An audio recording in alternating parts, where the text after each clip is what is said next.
तो आज हम अपना मॉडर्न हिस्ट्री का लेक्चर नंबर 10 जो है वो स्टार्ट कर रहे हैं। ठीक है।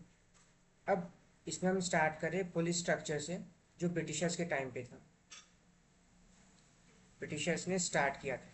अब जो पुलिस स्ट्रक्चर है इंडिया में, पहले तो ब्रिटिशर्स को नीड क्यों पड़ी, ज़रूरत क्यों थी? तो ऑफकोर्स ट्रेड के लिए।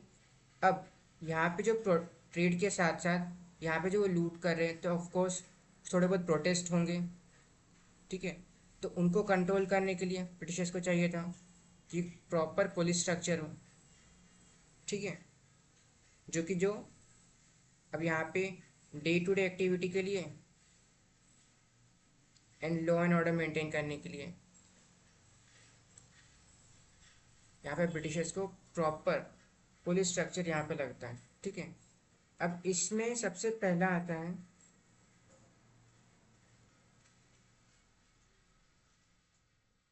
तो द ब्रिटिश इनहेरिटेड। तो यहाँ पे हम स्टार्ट करते हैं। तो पहले जो था ब्रिटिशर्स के साथ वो था मुगल स्ट्रक्चर का, मुगल स्ट्रक्चर। ठीक है। तो the British inherited the Mughal structure and did not change it initially, क्योंकि ओरिएंटलिस्ट पॉलिसी अभी चल रही है इस टाइम पीरियड में, ओरिएंटलिस्ट पॉलिसी चल रही है। However, crime rates began spiraling out, which impacted the trade and commercial interest of the British. Of course, अगर ब्रिटिश का यहाँ पे ट्रेड चल रहा है तो यहाँ पे भी थोड़ी बहुत डाकू या फिर चोरी वोरी होती रहती थी। और ठीक है, क्राइम रेट्स जो क्राइम होते थे, तो इससे क्या होता था, ब्रिटिशर्स का ट्रेड जो है वह इम्पैक्ट करता था। तो उसके लिए उनको एक प्रॉपर पुलिस स्ट्रक्चर चाहिए रहता था। Until 1781, फौजदारी system was replaced by English magistrate. Under this system, the zamindars were subservient to the magistrates and retained their police duties. In 1793, Cornwallis divided the district into thanas, each placed under a daroga. He has to be appointed and supervised by the magistrates. However, a daroga zamindar nexus emerged. अब यहाँ पे क्या होता है, पहले तो Mughals के time पे ज़मींदार जो है पुलिस देखता था। ठीक है। उसके अंडर कुछ मैन काम करते थे और वही जो है पुलिस का काम करते थे। बाद में ज़मींदार को मजिस्ट्रेट के अंदर लाया गया। अब मजिस्ट्रेट को जो ज़मींदार है वो रिपोर्ट पर देता है जो भी सीन हो रहा है। ठीक है। इसके बाद 1793 में क्या होता है, ज़मींदार से पुलिस का स्ट्रक्चर ले लिया जाता है और यहाँ पे दरोगा 1793 में लाया जाता है। लेकिन अब क्या होता है, दरोगा और ज़मींदार में, क्योंकि अब ऑब्वियसली बात है, ज़मींदार काफ़ी रिच पर्सन है, इसके पास काफ़ी पावर है और इस जो इसके एरिया में काफ़ी ज़्यादा उसकी चलती है ज़मींदार की। तो यहाँ पे क्या होता है, दरोगा जो है ज़मींदार का, और ज़मींदार और दरोगा का नेक्सस क्रिएट हो जाता है। ठीक है। अब daroga system was extended to Madras 1802 तक due to over exploitation. The daroga system was formally abolish in 1812। 1812 में दरोगा सिस्टम अबॉलिश कर दिया जाता है। Supervision of the village police was vested in the collector. अब यहाँ पे सुपरविजन मतलब क्या, पुलिस को देखने के लिए यहाँ पे कलेक्टर को लाया जाता है। ठीक है। Collector who was now responsible for revenue police and magisterial functions at the same time in 1843। अब यहाँ पे मैजिस्ट्रल फंक्शन मतलब क्या, जस्टिस तरह का देना, साथ में पुलिस, यहाँ पे मतलब एग्जीक्यूटिव जुडिशरी साथ में कलेक्टर परफॉर्म कर रहा है। ठीक है। इसके बाद आता है पैरामिलिट्री मॉडल। पैरामिलिट्री मॉडल क्या, कि यहाँ पे armed police force, armed police force और non armed police force,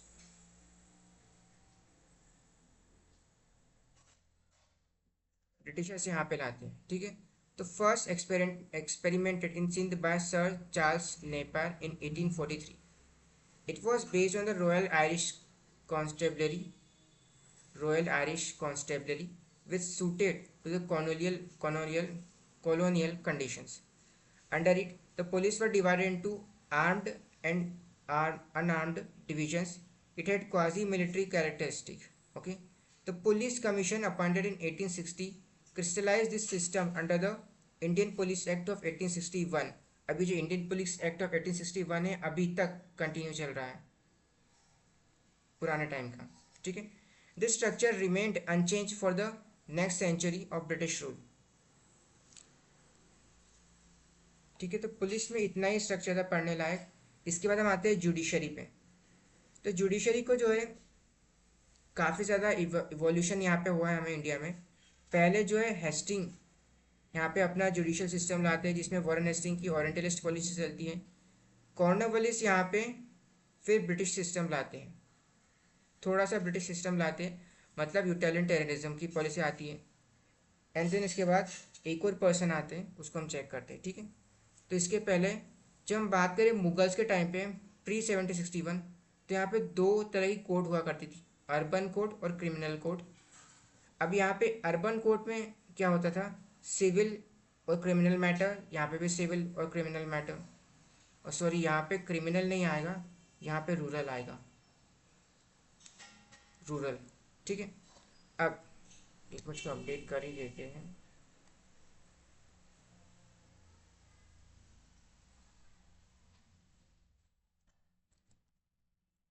rural matter, ठीक है।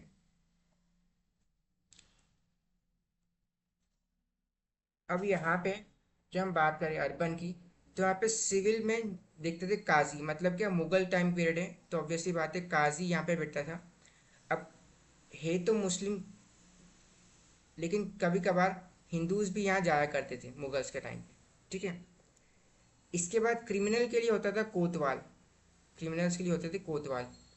यहीं पे बात करें हम सिविल की, अब रूरल एरिया की, तो यहाँ पे सिविल को देखता था जमींदार, और क्रिमिनल को देखता थे, क्रिमिनल जो केसेस थे वो देखता था फौजदार, फौजदार, ठीक है। अब यहाँ पे ब्रिटिशर्स का सबसे इम्पोर्टेंट मैटर कौन सा है, तो वो है सिविल मैटर। ब्रिटिशर्स ने जब इंडिया में आया और जुडिशियल सिस्टम लाया, तो क्रिमिनल केस इतना इवॉल्व नहीं हुआ जितना ज़्यादा सिविल केसेस हुए। और रीज़न क्या था, सिविल में आता है ट्रेड, और जो ब्रिटिशर्स को सबसे इम्पोर्टेंट करना था इंडिया में, ठीक है। इसके बाद हेस्टिंग के मॉडल पे हम जाएं, तो ऑब्वियस सी बात है ओरिएंटलिस्ट पॉलिसी यहाँ पे है, ओरिएंटलिस्ट पॉलिसी है तो वो उसको चेंज नहीं करते, बस उसी में कुछ यूरोपियन से थोड़ा कंसेप्ट ऐड कर देते हैं। तो सिविल और क्रिमिनल यहाँ पे हैं। यहाँ पे सदर दीवानी अदालत, मतलब हायर अदालत, इसके अंडर आती है दीवानी अदालत, और इसको बना दिया गया डिस्ट्रिक्ट कलेक्टर को, ठीक है। तो डिस्ट्रिक्ट कलेक्टर को, अब सेम यहाँ पे काजी और पंडित हुआ करते हैं, मतलब क्या, यहाँ पे अब ब्रिटिशर्स ने एक प्रॉब्लम क्रिएट कर दी कि जो दीवानी अदालत में डिस्ट्रिक्ट कलेक्टर और जो कोर्ट जज बैठ रहा है, अब यहाँ पे जो पंडित हिंदूज में रहते हैं, और मुस्लिम का नहीं पता, लेकिन हिंदूज में जो रहते हैं वो एक तरह से गॉड से बात करने या फिर एक तरह से गाइड करने के काम आते हैं, गाइड करने का काम करते थे। कभी भी पनिशमेंट देने के लिए या ऐसे कोई एक्सेप्शनल लॉ बनाया कि यहाँ पे आपके पास कोई प्रॉब्लम होगी, क्राइम होगा या फिर डिस्प्यूट होगा, तो आप पंडित के पास जाओगे, ऐसा कोई सीन वहाँ अपने हिंदू धर्म में है नहीं, ठीक है। तो यहाँ पे होता क्या है, लेकिन ब्रिटिशर्स यहाँ पे ले आते हैं कि यहाँ पे डिस्ट्रिक्ट कलेक्टर के पास में अब एक पंडित बैठा करता था, जो कि यहाँ पे इसको डिस्ट्रिक्ट कलेक्टर को जजमेंट देने में हेल्प किया करता था, ठीक है। अब ब्रिटिशर्स चूंकि यहाँ पे ये अफेयर लाए हैं जस्टिस का, जुडिशरी का, तो ऑफकोर्स ऑब्वियसली बात है लोगों को दिखाना चाहते थे कि आओ हमारे पास, आओ आप केसेस को रिजॉल्व करेंगे, डिस्प्यूट्स को रिजॉल्व करेंगे, ठीक है। तो एक डिस्प्यूट, ब्रिटिशर्स के टाइम पे एक डिस्प्यूट जाता है जहाँ पे एक बैंकर रहता है, बैंकर रहता है, इसने ईस्ट इंडिया कंपनी को भी लोन दे रखे, मतलब कि एक फाइनेंशियल बैंकर रहता है। अब उसके घर में एक शादी का टाइम था, ठीक है। इस टाइम पे क्या होता है कि इसके जो ज्वेलरी है वो चोरी हो जाती है, ज्वेलरी है वो चोरी हो जाती है। अब ऑब्वियस सी बात है, अब ज्वेलरी चोरी हुई है तो जाहिर सा शक किस पे जाएगा, सबसे पहला जो है सर्वेंट्स पे जाएगा, वहाँ के नौकर पे, ठीक है। तो वहाँ के 3 नौकर को जो है, जो मर्चेंट है, वो एक रूम में ले जाते हैं और उनको काफ़ी ज़्यादा पीटते हैं, मारते हैं, ठीक है। अब इन 3 में से एक की जो है डेथ हो जाती है, ठीक है। अब ऑब्वियसली बात है, इसको छुपाने के लिए और हाइड करने के लिए, दबाने के लिए केस को, यहाँ पे इन सबको क्या है, एक तरह से पैसे दिए जाते हैं कि आप घर जाओ, आपकी जो फैमिली में नुकसान हुआ उसका इलाज कराओ। इस पर्सन जो 1% डेथ हुई है उसकी, उसको भी दिए जाते हैं, लेकिन जो उसकी फैमिली है वो चली जाती है दीवानी अदालत में, ठीक है। अब चूंकि जो ये मर्चेंट और बैंकर है जिसने ये सब करा है, वो ईस्ट इंडिया कंपनी काफ़ी बड़ा मर्चेंट है, और ईस्ट इंडिया कंपनी इसको फेवर करती है। तो यहाँ पे जस्टिस दिया जाता है डिस्ट्रिक्ट कलेक्टर के द्वारा। लेकिन डिस्ट्रिक्ट कलेक्टर यहाँ पे क्या बोलता है, हम क्या है यहाँ पे सेक्युलर लोग हैं, हम दूसरे के रिलीजियस मैटर में आए, तो हम क्या करेंगे, पंडित जो है यहाँ पे केस को सुनाएगा, मतलब क्या, जो भी जस्टिस है वो पंडित देगा। अब ऑब्वियस ही बात है, पंडित जो है इन्फ्लुएंस किया जा रहा है बाय डिस्ट्रिक्ट कलेक्टर और ईस्ट इंडिया कंपनी। तो यहाँ पे क्या होता है कि पंडित बोलता है कि आपको फलाना फलाना दान करना पड़ेगा, दान करना पड़ेगा, इतने ब्राह्मणों को खाना खिलाओ, गाय काओ उसको डिस्ट्रीब्यूट करो, वगैरह वगैरह चीज़ें होती हैं। तो मतलब एक तरह से क्या, इस तरह का जो सिस्टम है ब्रिटिशर्स अपने यहाँ लाए थे। ठीक है, अब यहाँ पे ये सिस्टम तो यहाँ पे आ गया। क्रिमिनल में ब्रिटिशर्स ज़्यादा ध्यान देते नहीं है, इसमें हमें सदार निजामत अदालत बनाई जाती है। इसके नीचे आता है निजामत अदालत, जिसमें यूरोपियन ऑफिसर बैठा करते थे। अब उसके अंडर, यूरोपियन ऑफिसर के अंदर कौन होता है, काजी और पंडित वापस से होते हैं। ठीक है, अब यहाँ पे वॉरेन हेस्टिंग के बाद आते हैं कॉर्नवालिस सिस्टम। अब कॉर्नवालिस क्या है, यहाँ पे यूटिलिटेरियनिज्म में फॉलो करते हैं। तो मतलब क्या, ये रिलीजियस को मानते नहीं है, कि इंडिया में जो ये रिलीजियस सिस्टम हमने पहले लगाया था पंडित और काजी का, इसको हटा देते हैं। तो remove all religious intermediaries, abolishing Hastings system. ठीक है, अब यहाँ पे क्रिमिनल की जगह और सिविल मैटर में, यहाँ पे हम देख सकते हैं क्रिमिनल मैटर जो है,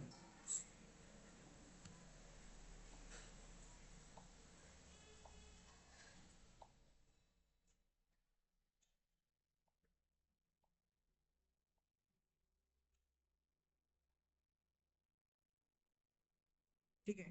अब इसमें क्रिमिनल मैटर में क्या होता है कि जो सिस्टम क्रिएट किया था सुप्रीम, यहाँ पे सुप्रीम कोर्ट जैसा रहता है। लेकिन ध्यान रखना कि जो सुप्रीम कोर्ट है वो कंप्लीट पैन इंडिया का नहीं है, एक प्रॉपर एरिया में है। मतलब फॉर एग्जांपल बंगाल का ये एरिया है, तो यहाँ पे सुप्रीम कोर्ट है। ठीक है, अब सुप्रीम कोर्ट के अंदर आता है सदर निजामत अदालत।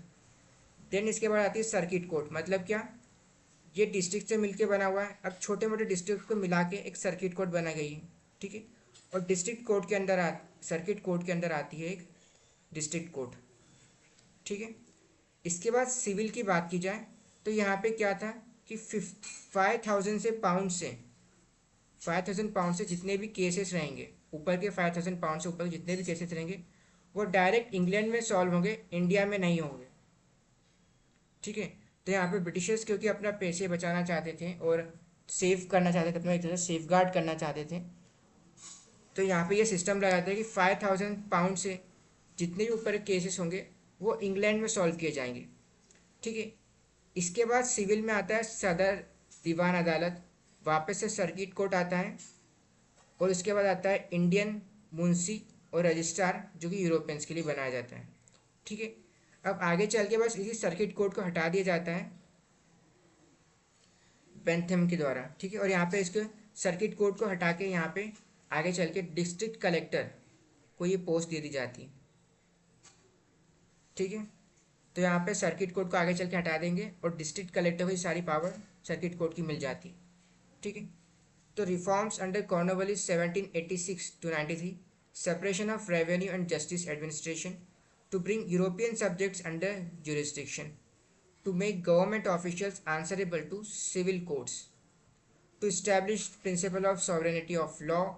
It provided for hierarchy of civil courts, king in council for appeals of 5,000 pounds and above। मतलब यहाँ पे 5,000 पाउंड से अबव के जितने भी केसेस रहेंगे वो किंग की काउंसिल में जाएंगे। इसके बाद होती है सदर, इसके नीचे आता है सदर दीवानी अदालत, जो कि कैलकाटा में इस्टेब्लिश की जाती है। ठीक है, ये अभी पैन इंडिया नहीं है, सिर्फ कैलकाटा में। इसके बाद 4 circuit courts as a provincial courts of appeal. अब इस सर्किट कोर्ट के अंदर district court under the district जज। इसके बाद रजिस्ट्रार कोर्ट अंडर यूरोपियन जज, जो रजिस्ट्रार है वो यूरोपियन के लिए। मुंसिफ्स कोर्ट अंडर इंडियन ऑफिसर्स। ठीक है, इसके बाद द फौजदारी अदालत फंक्शनिंग अंडर रेजा खान वर अबॉलिश्ड। ऑफिस ऑफ द नायब नजीम itself was abolished.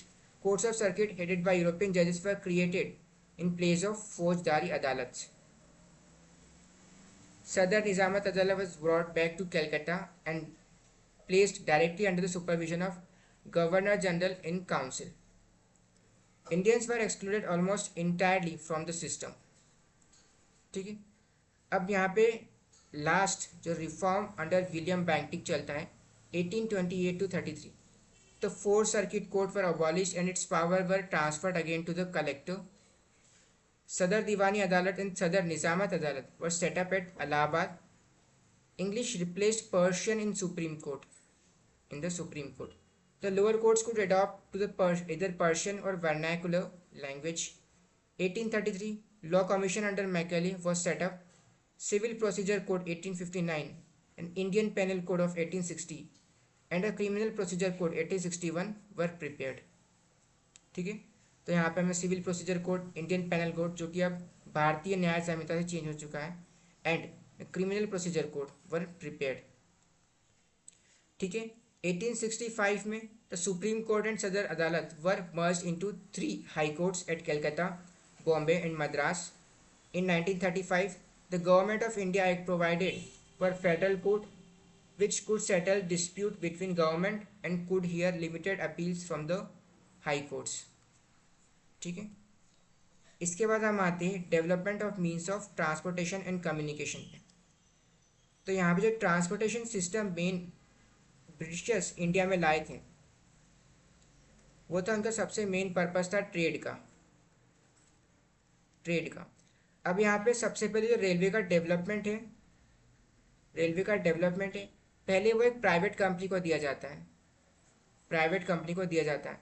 अब चूंकि यहाँ पे इसको जो है अच्छा प्रॉफिटेबल दिखाना था और इन्वेस्टमेंट के लिए अट्रैक्ट करना था, तो यहाँ पे गारंटीड 5% रिटर्न जो है देने का ब्रिटिश को जो ईस्ट इंडिया कंपनी है वो प्रॉमिस करती है. अब यहाँ पे पहले जो प्राइवेट कंपनी आती है वो रेलवे लाइन बिछाना स्टार्ट करती है. अब यहाँ पे एक इशू क्रिएट होता है कि जो ईस्ट इंडिया कंपनी है वो एक तरह से स्ट्रेटेजिक पोजीशन चाहती है. तो मतलब क्या, फॉर एग्जांपल प्राइवेट कंपनी है, अब यहाँ पे एक प्लेन एरिया है. ठीक है. अब यहाँ पे आते हैं माउंटेन्स. अब ईस्ट इंडिया कंपनी का क्या कहना था कि ईस्ट इंडिया कंपनी माउंटेन्स पे कवर करना चाहती है क्योंकि ये स्ट्रेटेजिक पोजीशन है. ठीक है. लेकिन प्राइवेट कंपनी यहाँ पे चूँकि प्रॉफिट देखती है और अपना पैसा बचाना चाहती है, तो वो यहाँ पे क्या करती है, माउंटेन्स के साइड से, मतलब एक तरह से प्लेन एरिया और जो झुका हुआ एरिया उस पर लेके उसके साइड से निकालती है जो ये रेलवे लाइन है. अब आगे चल के डिस्प्यूट क्रिएट होता है. ईस्ट इंडिया कंपनी बोलती कि नहीं, हमको चूँकि माउंटेन्स स्ट्रेटेजिक पोजीशन से ही है, हमको उसको भी कवर करना चाहिए. ठीक है. तो आगे चल के फिर बाद में क्या होता है, ये प्राइवेट से ले ली जाती, जो रेलवे लाइन का काम है वो प्राइवेट से ले लिया जाता है और उसको वापस से जो है पब्लिक कंपनी को और गवर्नमेंट को दे दिया जाता है और पब्लिक सेक्टर कंपनी को दे दिया जाता है. ठीक है. अब यहाँ पे जब रेलवे लाइन लग रही है तो इसका जितना भी मटेरियल है, जितना भी सामान है रेलवे लाइन का, फॉर एग्जांपल वुड हुआ, लोहा हुआ, ये सब आता था ब्रिटेन से. मतलब क्या, फॉर एग्जांपल आपके पास वुड का पीस है, वो इंडिया से रॉ मटेरियल जाएगा, वो ब्रिटेन में जाके प्रोसेस होगा और फिर जाके इंडिया में यूज़ होगा. ठीक है. यहाँ तक कि इसकी जो स्क्रू है, यहाँ पे ट्रेन के डिब्बे बनाना, यहाँ पे स्क्रू लगाना, जो लोहा है उसके पटरी के जो प्लेट्स है वो लगाना, ये सब कहाँ से आता था, ब्रिटेन से. मतलब क्या, यहाँ पे किसी भी तरह के डिमांड इंडिया में मार्केट क्रिएट नहीं करना चाहते थे ब्रिटिशर्स. ठीक है. तो जितना भी सामान यहाँ से लाता था ब्रिटेन और ब्रिटिश कंपनी से आता था. ठीक है. अब यहाँ पे टेलीग्राफ का रीज़न भी सबसे बड़ा यही था कि जब रेलवे लाइन बिछी, अब सपोज करो यहाँ पे कोई सी ट्रेन जा रही है और कोई सी प्लेटफॉर्म से ट्रेन निकल गई है, तो मालूम कैसे पड़ेगा. तो उसके लिए क्या करना पड़ता था यहाँ पे ब्रिटिशर्स को कि रेलवे लाइन पे यहाँ पे टेलीग्राफ लाइन को भी कनेक्ट करना पड़ता था ताकि कम्युनिकेशन प्रॉपर हो सके. और यहाँ पे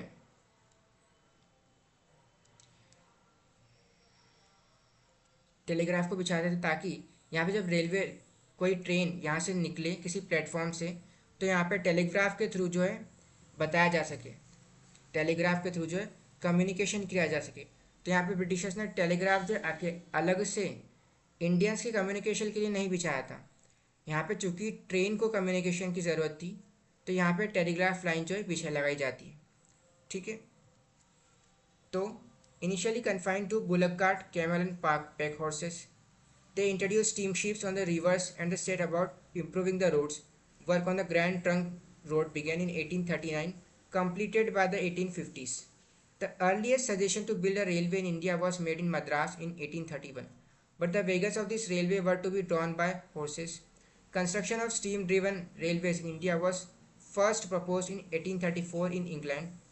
It was given strong political support by England's railway promoters, financiers and mercantile houses trading with India, and textile manufacturers. It was decided that Indian railways were to be constructed and operated by private companies who were guaranteed a minimum of 5% return on their capital by Government of India.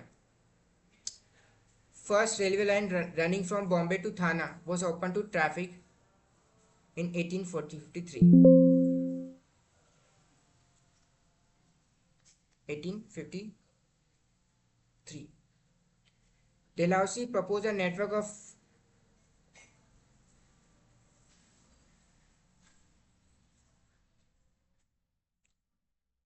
four main trunk lines which could link the interior of country with big ports and interconnect the different parts of country. By the end of 1869, more than 4,000 miles of railways had been built by the guaranteed companies, but this system proved very costly and slow. Government of India decided to build new railways as state enterprises. ठीक है, तो यहाँ पे private से public में यहाँ पे shift हो जाते हैं। इसके बाद after 1880 railways were built through private enterprise as well as state agency. By 1905, nearly 28,000 miles of railways had been built. Primarily consideration was to link India raw material producing areas in the interior with the ports of export.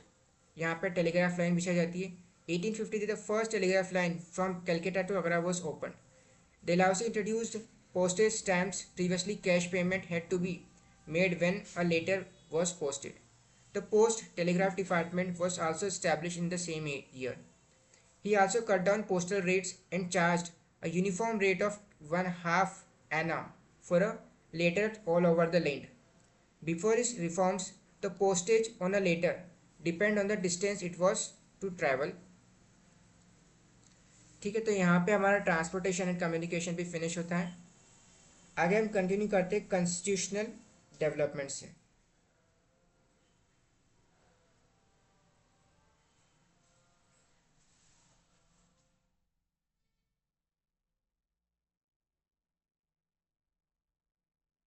Constitutional development से तो यहाँ पे regulating act 1773 लाया जाता है।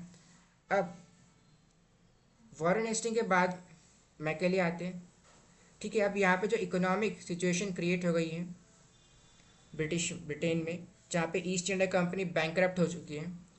इसके बाद क्या होता है, कोर्ट ऑफ डायरेक्टर्स के अंडर यहाँ पे मद्रास और बॉम्बे गवर्नर को सबऑर्डिनेट बना दिया जाता है बंगाल का, और यहाँ पे बंगाल के गवर्नर को बना दिया जाता है गवर्नर जनरल ऑफ बंगाल। ठीक है, यहाँ पे इनको +4 मेंबर की काउंसिल भी दी जाती है। अब इसके बाद सुप्रीम कोर्ट एट कैलकाटा 1774 में इस्टेब्लिश की जाती है। अब रेगुलेटिंग एक्ट मतलब क्या, पहली बार जो है ब्रिटेन और गवर्नमेंट जो है, ब्रिटेन की गवर्नमेंट है, वो यहाँ पे ईस्ट इंडिया कंपनी को रेगुलेट करने की कोशिश करती है। और जिसे हम देखते हैं east India company private company है, और धीरे धीरे चलते चलते 1853 तक ये मोस्टली ज़्यादातर प्राइवेट कंपनी ही रहेगी, लेकिन ज़्यादातर जो फंक्शनैलिटी मतलब क्या, इसके जो डायरेक्टर्स रहेंगे उसमें गवर्नमेंट ऑफिशियल्स रहेंगे, गवर्नमेंट ऑफिशियल्स हो जाते हैं। तो मतलब एक तरह से प्राइवेट कंपनी को पूरी तरह गवर्नमेंट कंट्रोल करना स्टार्ट कर देती है। ठीक है, अब यहाँ पे रेगुलेटिंग एक्ट में एक इशू क्रिएट होता है कि यहाँ पे governor general of Bengal plus council. ठीक है, अब यहाँ पे जो यूरोपियन ऑफिसर्स हैं और फॉर एग्जांपल कुछ केस हुआ, ठीक है, अब इसमें governor general of Bengal order देंगे या फिर सुप्रीम कोर्ट की चलेगी, तो एक तरह से कन्फ्लिक्ट क्रिएट हो जाता है बहुत दोनों में। ठीक है, तो इसके लिए अमेंडिंग एक्ट ऑफ 1781 लाया जाता है, जिसमें जुरिस्डिक्शन इशू को रिजॉल्व किया जाता है। मतलब क्या, यहाँ पे गवर्नर जनरल के फेवर में बात जाती है और गवर्नर जनरल ऑफ बंगाल जो है यहाँ पे अपना डिसीजन का सबसे सुप्रीम कोर्ट के ऊपर रहेगा और किसी भी यूरोपियन के ऊपर सुप्रीम कोर्ट के डिसीजन अलाउड नहीं होंगे। ठीक है, अब यहाँ पे आता है पिट्स इंडिया एक्ट 1784। इसका रीज़न क्या था कि रेगुलेटिंग एक्ट में यहाँ पे 4 मेंबर्स हैं और गवर्नर जनरल ऑफ बंगाल है। अब यहाँ पे सिस्टम था वोटिंग का। ठीक है, कि वोट सब जिसके सबसे ज़्यादा कौन से डिसीजन में सबसे ज़्यादा वोट फेवर में वो डिसीजन लिया जाएगा। यहाँ पे एक इशू क्रिएट होता है कि 1+4 का सिस्टम है। अब गवर्नर के पास एक वोट है। ठीक है, इन केस ऑफ 3 और 1, अगर काउंसिल ने जो है 3 वोट दे दिया, मतलब 3 मेंबर्स की काउंसिल ने अलग डिसीजन लिया और इस पर वोट दिया और गवर्नर जो है सिंगल आउट हो गया, मतलब क्या, गवर्नर का डिसीजन यहाँ पे माना नहीं जाएगा। यहाँ पे जो काउंसिल ने वोट से 3 की मेजोरिटी में डिसीजन लिया है वो माना जाएगा। तो एक तरह से गवर्नर को जो है डोमिनेट कर रहे हैं काउंसिल, गवर्नर को काउंसिल के मेंबर डोमिनेट करने लग जाते हैं। ठीक है, तो 4 मतलब यहाँ पे 4 की वोटिंग सिस्टम था, 4 में से 3 ने वोट दिया। यहाँ पे गवर्नर का जो वोट है वो 1 है। ठीक है, तो यहाँ पे कास्टिंग वोट का इशू हो रहा था और जो काउंसिल है वो डोमिनेट कर रही थी गवर्नर जनरल ऑफ बंगाल को। तो पिट्स इंडिया एक्ट में इसको रिजॉल्व किया जाता है। यहाँ पे 1784 में बोर्ड ऑफ कंट्रोल, मतलब क्या, यहाँ पे जो पहले सिर्फ बोर्ड ऑफ डायरेक्टर्स हुआ करते थे इसको डिस्ट्रीब्यूट कर दिया जाता है।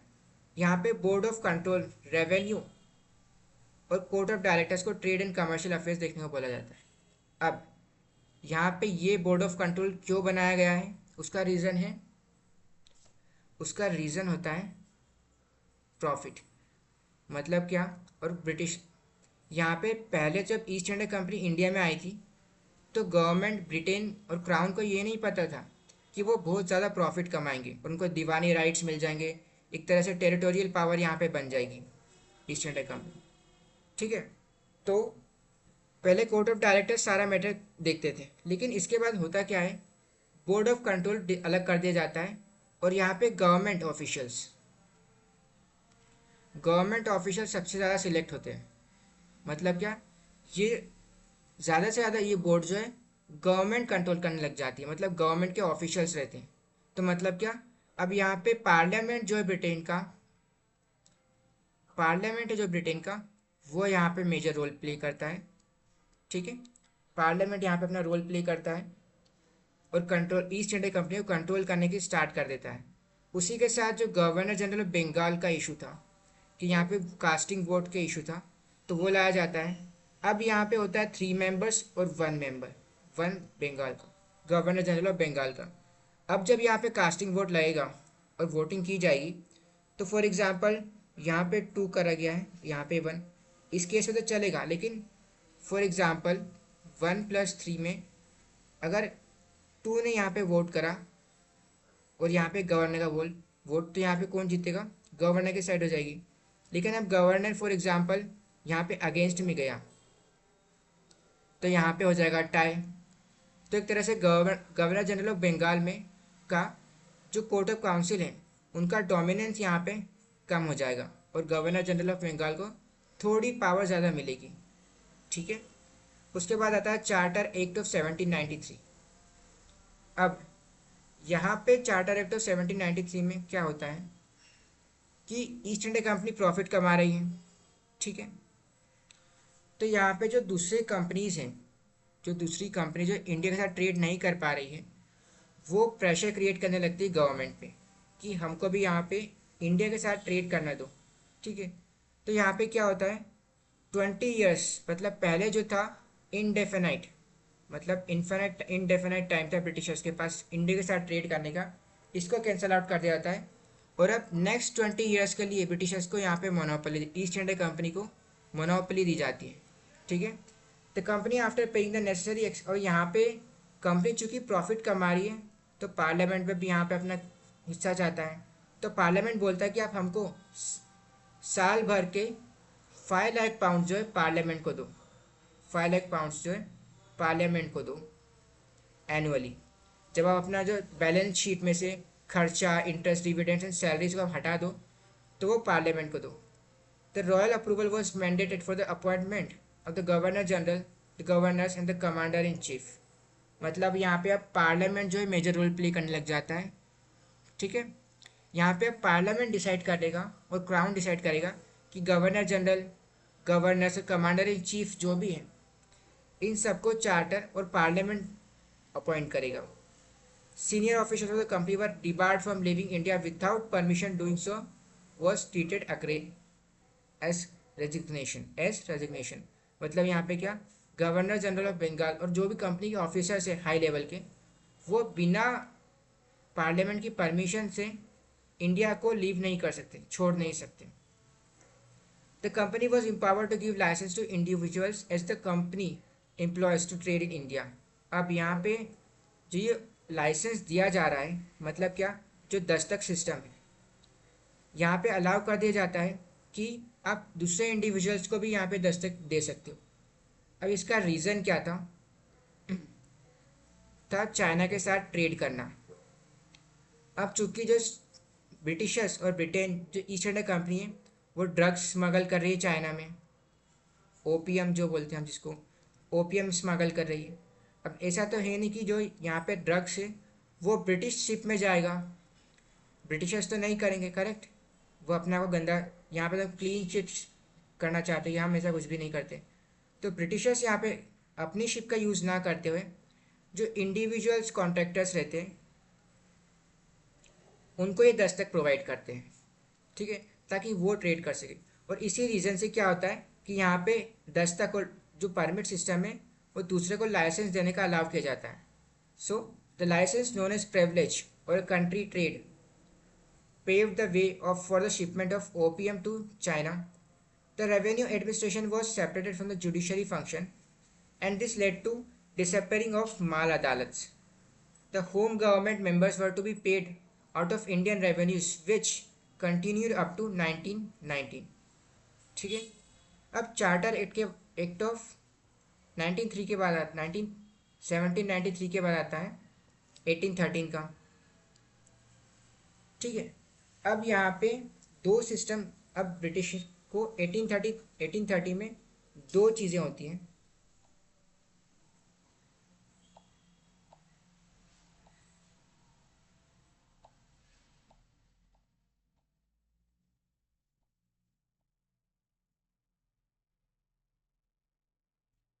एटीन थर्टीन में दो चीज़ें होती हैं। फर्स्ट थे एडम स्मिथ। मतलब क्या, एक एडम स्मिथ फिलोसोफर इकोनॉमिस्ट रहते हैं, इनका पॉलिसी चला दी फ्री हैंड पॉलिसी। मतलब क्या कि आप गवर्नमेंट को जो प्राइवेट कंपनीज हैं उनको कम से कम कंट्रोल करना चाहिए। ठीक है, जो गवर्नमेंट है उनको प्राइवेट कंपनी को कम से कम कंट्रोल करना चाहिए। एडम स्मिथ का ये रोल आता है। ठीक है, तो यहाँ पे 1800 से लेके 1810 तक जो एडम स्मिथ अपनी फिलॉसफी देते हैं और आइडियोलॉजी देते हैं, जिसमें बोलते हैं वेल्थ ऑफ नेशन में,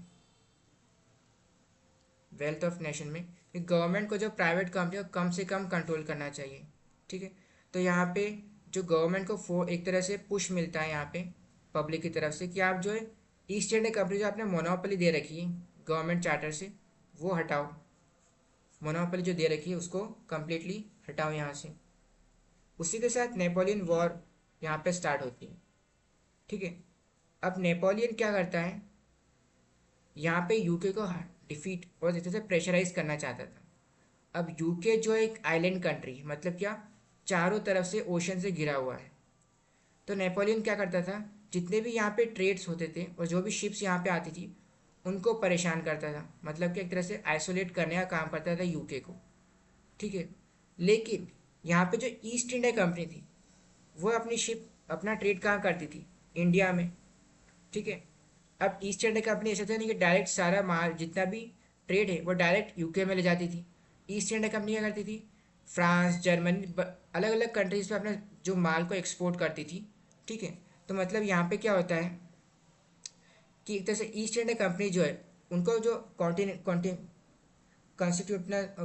सिस्टम है, मतलब जो नेपोलियन यहाँ पे एक तरह से यूके को आइसोलेट करने की कोशिश कर रहा है, जिसको हम बोलते हैं कॉन्टिनेंटल सिस्टम।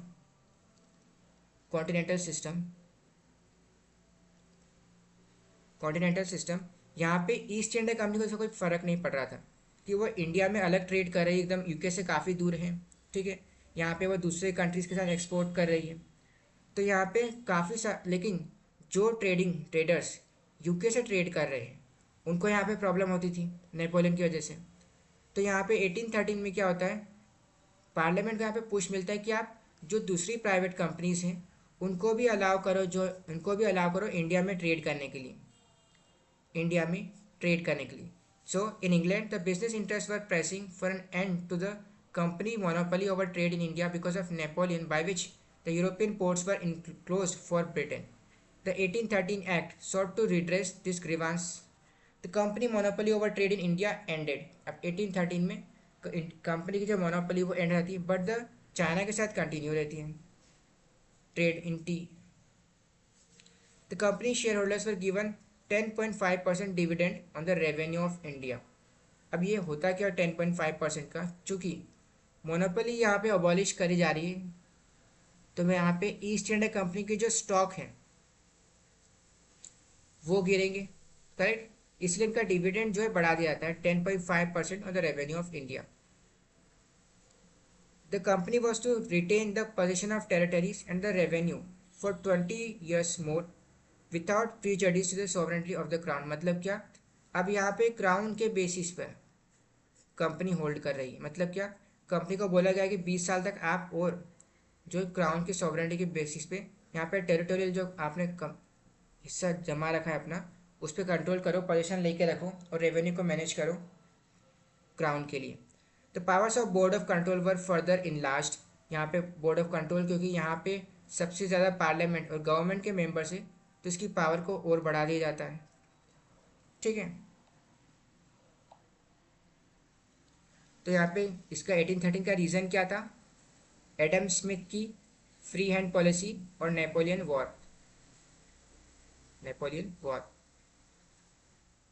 ठीक है। इसके बाद a sum of lakh rupees was to be set aside for the revival, promotion and encouragement of literature, learning and science among the natives of India every year. This was an important statement from this point state responsibility of education. अब ये 1813 का मैं पहले भी पढ़ा था कि इस टाइम पे जो है यूटिलिटेरियनिज्म मतलब एंग्लिस्टिक की जीत हो जाती है इस टाइम पे, एंग्लिस्टिक पर्सनस की, तो यहाँ पे वो इंग्लिश एजुकेशन को पुश करने की कोशिश करते हैं, ठीक है। और the regulation made by council of Madras, Bombay and Calcutta were now required to be laid before the British parliament. अब यहाँ the constitutional position of British territories in India was thus explicitly defined for the first time. So the constitutional position of British territories in India मतलब क्या, पहली बार यहाँ पे होता है, Britain बोलता है कि जो ईस्ट इंडिया कंपनी ने टेरिटरीज यहाँ पे इंडिया में कब्जा रखी है ना, वो अब ब्रिटिशर्स की है, मतलब ब्रिटिश क्राउन की है। ये पहली बार जो है 1813 में बोला जाता है। Separate accounts were to be kept regarding commercial transactions and territorial revenues. The power of superintendence and directions of the Board of Control was not only defined but also enlarged considerably. Christian missionaries was also permitted to come to India and preach their religion. ठीक है, यहाँ पे 1813 finish होता है। इसके बाद आता है 1833. So the lease of 20 years of the company was further extended. मतलब यहाँ पे 1833 में जो 20 साल का मोनोपोली है और लीज है वो और एक्सटेंड करती जाती है। The territories of India were to be governed in the name of Crown. Governor General of Bengal was designated as the Governor General of India. The company monopoly over trade with China and tea is also ended. ठीक है, अब यहाँ पे 20 years की lease का मतलब यहाँ पे ट्रेड मोनोपोली नहीं है, ठीक है। यहाँ पे ट्रेड मोनोपोली नहीं है, यहाँ पे मीनिंग होता है कि आप टेरिटरीज मतलब जो एडमिनिस्ट्रेशन मैनेज कर रही है, रेवेन्यू कलेक्शन हो रहा है, वो अभी भी ईस्ट इंडिया कंपनी कर रही है, करेक्ट। तो उनको 20 मोर साल की लीज मिल जाती है कि आप ही अभी यहाँ पे करो, ठीक है। All restrictions on European immigration and the acquisition of property in India were lifted, thus the way was part the wholesale European colonisation of India. मतलब अब यहाँ पे यूरोपियन जो है यहाँ पे इंडिया में प्रॉपर्टी को परचेज कर सकते हैं, ठीक है। In India financial, legislative and administrative centralisation of the government was envisaged. The Governor General was given the power to superintend, control and direct all civil and military affairs of the company. Bengal, Madras, Bombay and all other territories were placed under complete control of the Governor General. ठीक है. इसके बाद all revenues were to be raised under the authority of Governor General who would have complete control over expenditure too. The governments of Madras, Bombay were drastically deprived of their legislative powers and left with a right of proposing to Governor General the projects of law. मतलब यहाँ पे governor और मद्रास और बॉम्बे के जो governor हैं उनकी power को और डिप्राइव कर दिया जाता है. अब यहाँ पे जो भी प्रोजेक्ट्स मद्रास और बॉम्बे के बोलेंगे वो पहले गवर्नर जनरल ऑफ बंगाल और गवर्नर जनरल ऑफ पहले इंडिया के पास जाएंगे, वहाँ से अप्रूवल लेंगे एंड देन उसका साइन करेंगे. A law member was added to the Governor General Council for professional advice on lawmaking. Indian laws were to be codified and consolidated. No Indian citizen was to be denied employment under the company on the basis of religion, color, birth, descent, etc. Although the reality was that different, this declaration formed the sheet anchor of political agitation in India. ठीक है. तो यहाँ पे इसका reason simply ये था कि जो पॉलिटिकल एजिटेशन मतलब क्या यहाँ पे पॉलिटिकल चीज़ें हो रही थी उसकी वजह से यहाँ पे ये लाइन जो है ऐड करी गई, लेकिन ग्राउंड लेवल पे ऐसा कुछ नहीं था. ठीक है. The administration was urged to take steps to ameliorate the conditions of the slaves and ultimately abolish slavery. The slavery was abolished in 1843. ठीक है. इसके बाद final the charter act of 1853 यहाँ पे आता है. The company was to continue position of territories unless the parliament provided otherwise. The strength of court of director was reduce to 18. मतलब court of directors की यहाँ पे पावर और parliament की पावर यहाँ पे इंक्रीज की जा रही है. अब यहाँ पे कोर्ट ऑफ डायरेक्टर्स के मेंबर्स कम हो गए, बोर्ड ऑफ कंट्रोल जो है उसकी पावर बढ़ चुकी है. ठीक है. The company's patronage over the service was dissolve. The services were now throw open to competitive competition examination. The law member became the full member of Governor General Executive Council. The separation of executive and legislative functions of the government of British India progressed with the inclusion of 6 additional members of legislative purposes. Local representation was introduced in Indian. ठीक है. अब इसी के साथ यहाँ पे एक चीज़ miss हो रही है कि इंडियन रेवेन्यू से सारे लोगों को सैलरी पे की जाएगी.